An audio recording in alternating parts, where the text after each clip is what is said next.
I'm Rear Admiral Thomas M. Dykers, retired. The story we're about to bring you contains a novel word, zoomy. In Navy parlance, a zoomy is an aviator. During World War II, our Submarine Lifeguard League fished from the sea a total of 504 zoomies. These included men from all branches of our services, as well as our allies. Some of these rescues were routine. Others were very dangerous and unpredictable of success. This is the story of the U.S.S. Aspro and its attempt to rescue a zoomie from the water not far from Tokyo itself.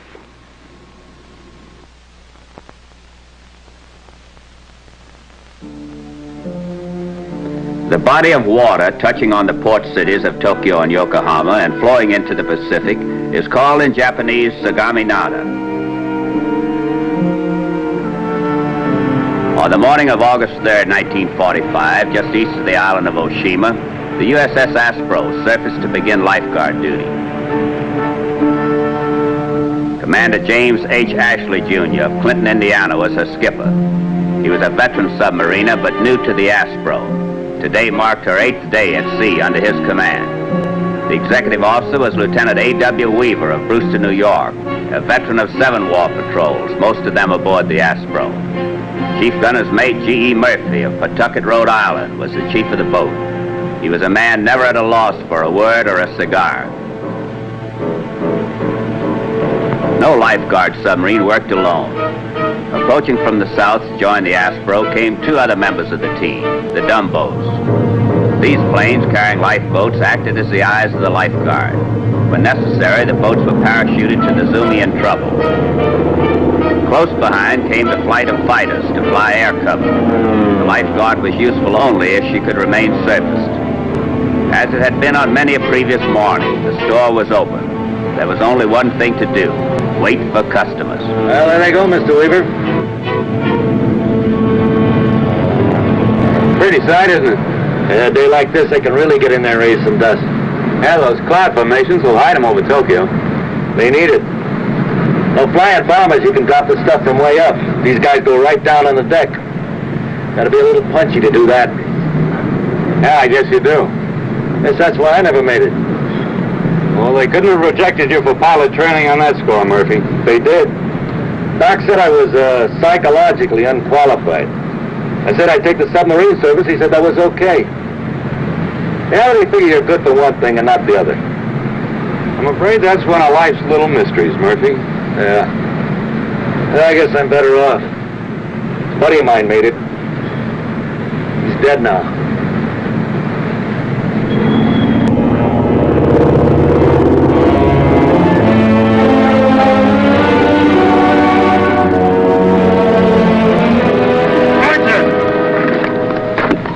What do you think you're doing? Nothing. I saw you following them guys. Oh, what's wrong with that? It's good practice. If they'd have been enemy planes, I'd have had them. After what happened last week, I told you never to aim your gun at none of our planes. But you couldn't fire. I had it at half load. At first you took at that Mustang last week. That was at half load too, huh? Right. I made a mistake. It could have been a very costly mistake. But I missed it, didn't I? Just the same, never aim your gun at none of our planes. Okay, but it's good practice. And that's why I'm the best gunner in this boat. Yeah? If you were that good, you'd have hit him. Yeah! That Bernson some screwball. Oh, I don't know. What he was doing was good practice. That's why he's the best gunner on this boat. Well, I ain't worried about you, Mr. Weaver. But if the skipper found out, I better check the deck gun crew, sir. The skipper found out what? He thinks you don't know Bernson fired on that Mustang last week. If they had it their way, a skipper would know only the right things his crew does.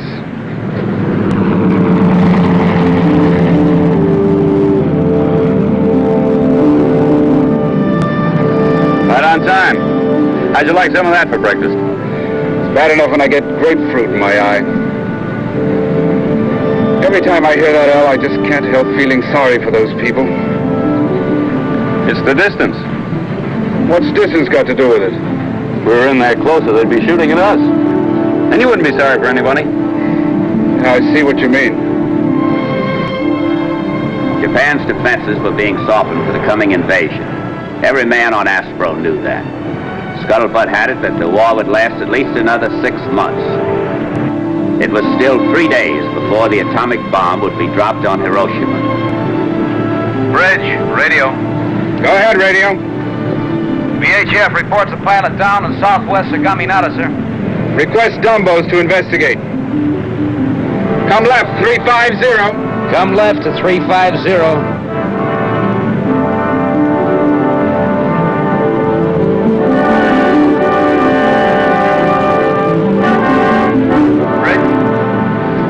Captain speaking, go ahead. Dumbo reports Zumi at 35-11 north, 139-20 east. They dropped lifeboat. Zumi was seen getting into it. Advise Dumbos to circle Zumi. Put him on course 150. All ahead full. All ahead full. Take the car now.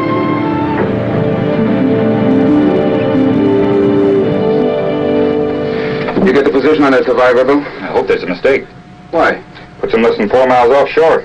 In North Sagaminata, not south. Radio room. Contact the Dumbo pilot who gave you the coordinates. Ask him to verify. Aye, aye, sir. There's got to be something wrong, sir. How about our course? This is close enough. Dumbles will correct us if it's not. Assuming the worst, how far are we away from him? 35 to 40 miles. Not much chance that close in. Japanese could get him with a patrol boat. With the Dumbos covering him, I don't think a patrol boat will try.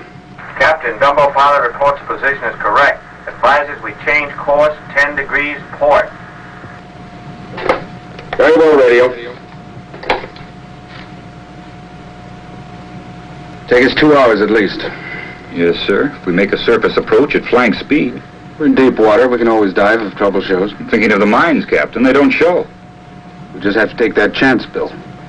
If we don't hurry, he may drift under some shore battery and we'd never get him.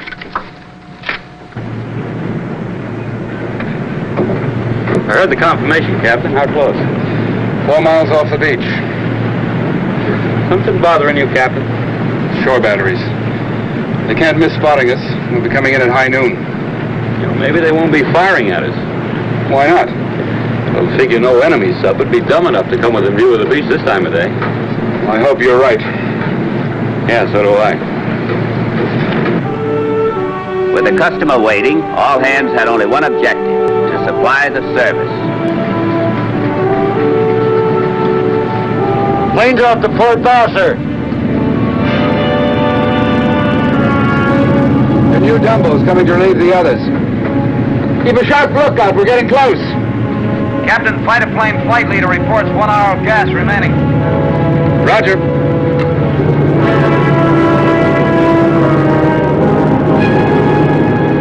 How do you like that? There goes our air cover. We ought to be there by then. Those guys can sure pick the right time to run out of gas. Take the car now.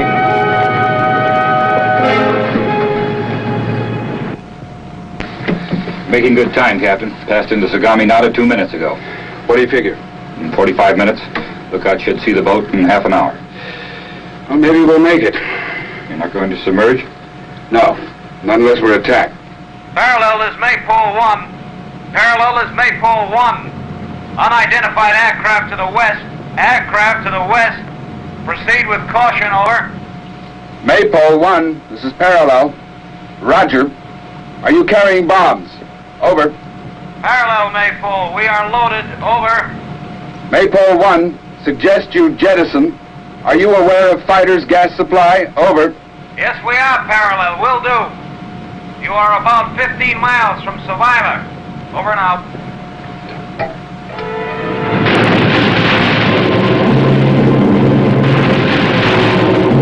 Those planes could have been ours. It's nearly half an hour since contact. If the fighters are forced into a dogfight, they won't have gas enough to get home. I know.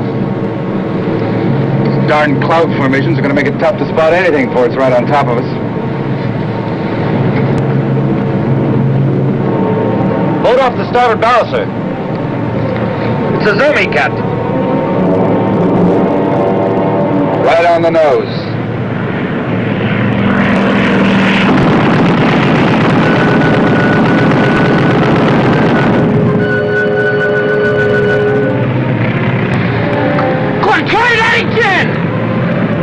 They're going after the Zumi.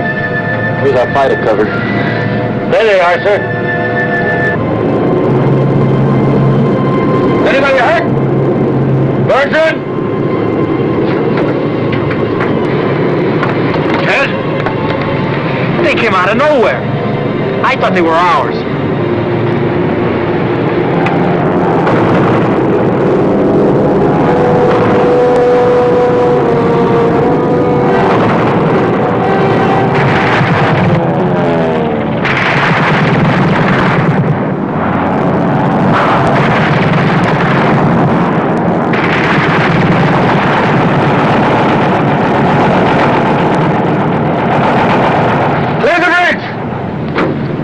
What do you think? I don't want to dive if we can help it. We might lose it. Those planes are sent in our position. You can bet on that. It's only another 10 or 15 minutes. We can make it. Yeah, but did he? Take a look. Could be laying low. Hey, they got one. Scratch one, meatball. It's one of ours. Maybe he'll bail out.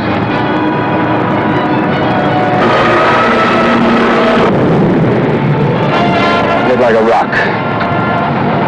Dumbbells are chasing him off.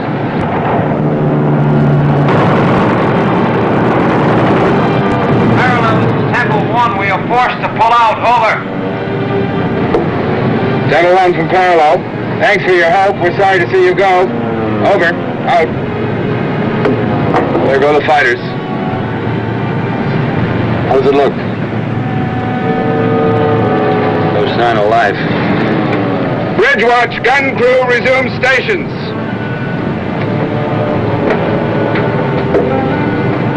Maypole 1, this is Parallel, over. Go ahead, Parallel.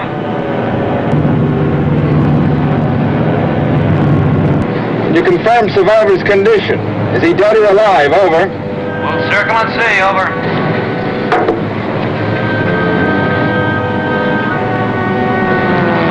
You ought to wave something. Stand up, give us an idea. Parallel, this is Maypole. I'm approaching the boat. We are directly over Survivor. There is no movement in boat. Shall we make another run and try again? Over. Negative, Maypole, out. Where does that leave us? Something like 7 miles off the beach, if I'm not mistaken.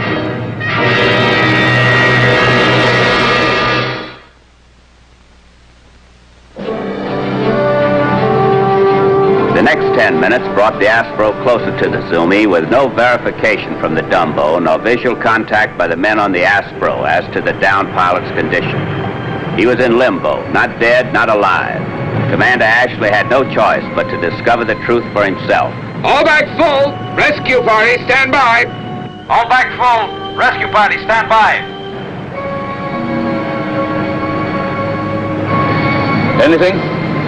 Parallel, this is Maypole 1. Bandit sighted to north. Repeat, 1 bandit to north. Over. Keep him off our backs, Maypole. We're almost there. Roger, Parallel. He's flying course 350. Does not appear interested. There is sign of activity from Zumi. You have a live one. Out. Captain, look.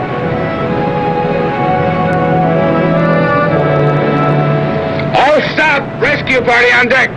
All stop. Rescue party on deck.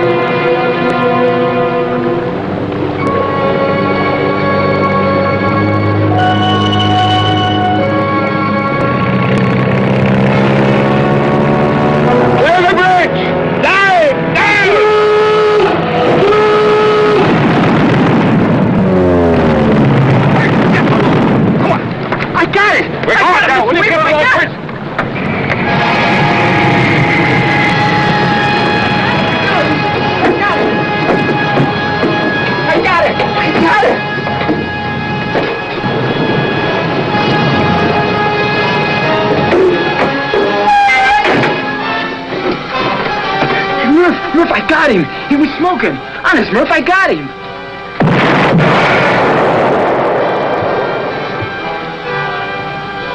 You got what? Well, I hit him. I didn't splash him, but I hit him. Outscope.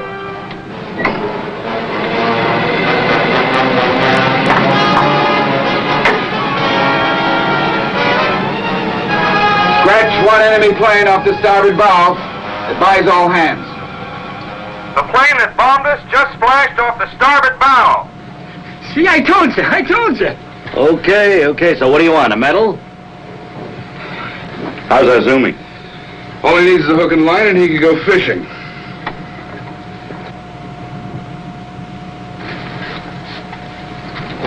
Downscope. Hello, Maypole 1, this is Parallel, over. Come in, Parallel. Are you okay? Over.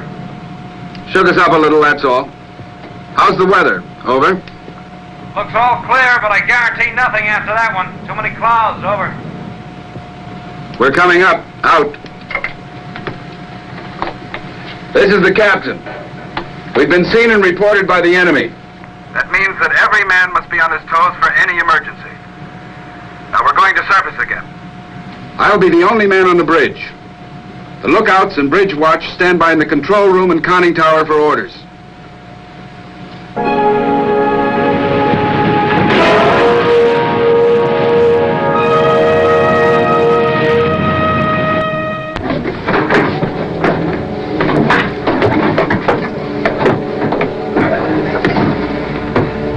Good shooting, Burnson. Stand by. We might need you to do it again. Open the hatch.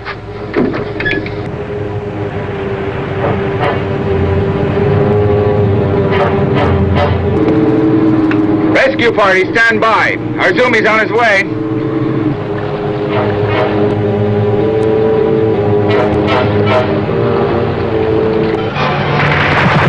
There's the bird! All ahead, full! Dive! Dive!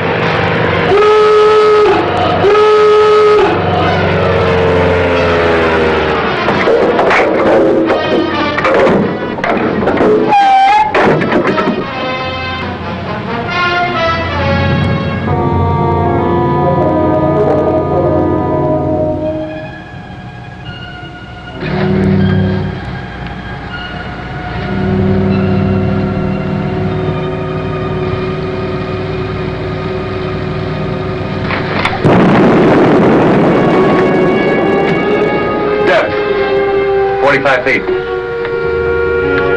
Wow. Hey, that was close. Any closer, there'd been one zoomie up there and 90 zombies down here. You can say that again. Hey, we better get out of here. Outscope.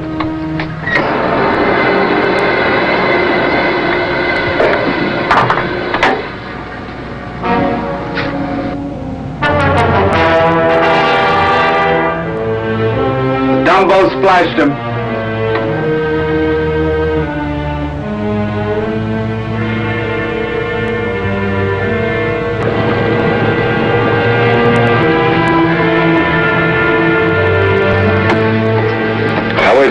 We'll keep the scope up as a marker. He can be right there when we surface.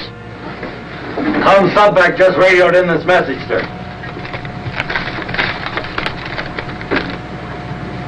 Admiral Lockwood views with alarm the engagement of enemy aircraft by submarines of the Pacific Fleet. Maybe he thinks we had a choice. We gotta get that zoomie now, Captain. Don't want anybody saying we stuck our necks out for nothing.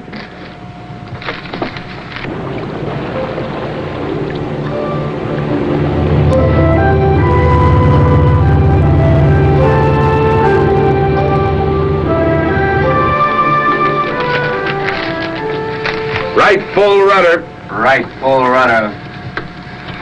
Maypole 1, this is Parallel. Is it safe to surface? Over. Parallel from our position, it looks all clear, but keep in mind we are flying at 200 feet. Over. How about going upstairs and taking a look? Over. Cannot comply. We are nearly critical on gas. You will have to pick up survivors soonest. Maypole over. Out. Prepare to surface. The old man's got rocks in his head. How many times is he going to try it?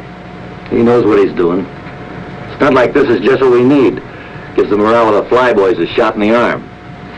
It's one thing being up there shooting at him, but laying here naked, like a duck treading water, I don't like it. We quit now, we'll look pretty yellow to that zoomie sitting up there waiting for us.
Glad to be aboard, sir. Captain Edward H. Mikes, 458th Fighter Squadron. My name's Ashley.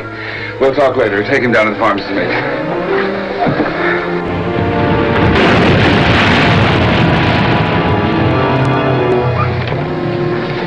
Maypole 1, this is Parallel. Over. Go ahead, Parallel. The survivor is Captain Edward H. Mikes. Wound superficial. You can go home now. We thank you. Over. We're on our way, Parallel. If it's of any interest to you, we sighted 5 Georges and 3 Petes approaching position of submergence. Over and out. Take her down to 200 feet. Take her down to 200 feet.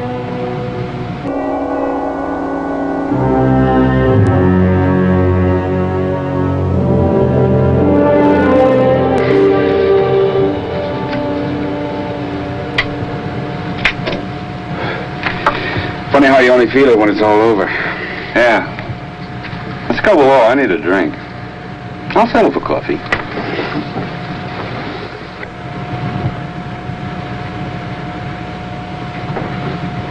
I tell you, Captain Ashley, when you dove that second time, I was ready to give up. I never thought you'd be back, and I wouldn't have blamed you. Not a bit. We thought you were dead after that plane strafed you. I was okay, all during the dogfight. Then I started blacking out. How'd you lose your plane? Black? No. After we dropped our bombs, I led my flight over Kofu Airfield. I spotted a tank alongside a railroad track and went down. I got it. It got me. It's pretty risky business. I guess about the same as yours. You and your crew, Captain. Much obliged. I'll be back in a moment with our special guest.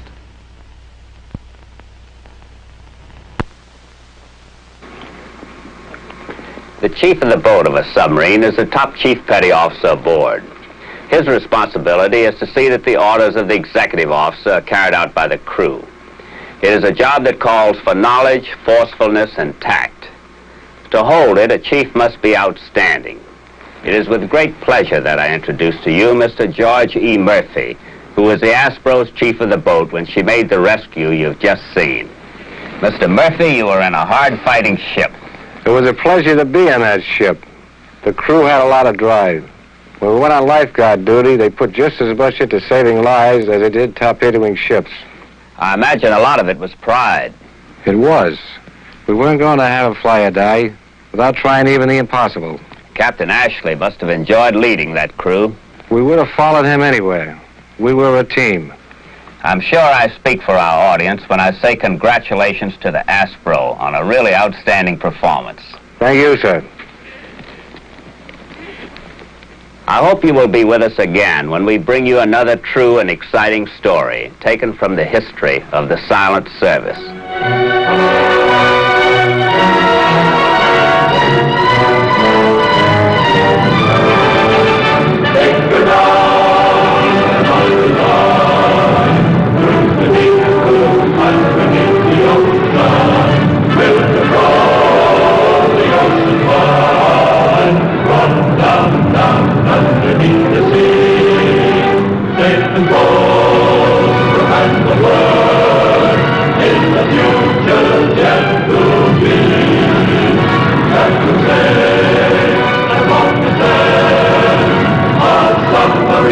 Underneath the sea, so ring for nine, and they go down, down, down, down, underneath the ocean.